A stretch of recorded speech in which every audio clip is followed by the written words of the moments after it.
এখানে চলছে আমাদের ডাবল ডট গ্রাউন্ডিং আর কি। হ্যাঁ, এই দেখেন বড় ভাই দেখেন।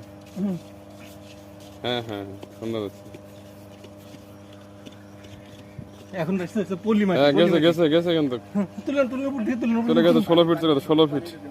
এই দেখেন রডটা কত বড়। হ্যাঁ, মনে হচ্ছে ছোট রড, কিন্তু ছোট রড কিন্তু ছোট না, বুঝছেন? রড কিন্তু 16 ফিট আছে একেবারে।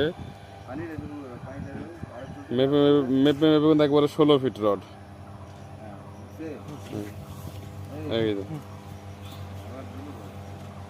দেন জোরে গেছে।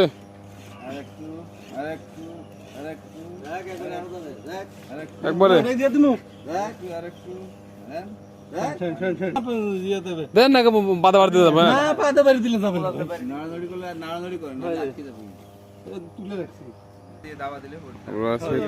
আমাদের নওগাঁ কাঁঠালতলী গ্রিডে এইটা আমাদের ফিডার। স্টার্টিং পোলে ডাবল ডট গ্রাউন্ডিং করতেছেন। হ্যাঁ।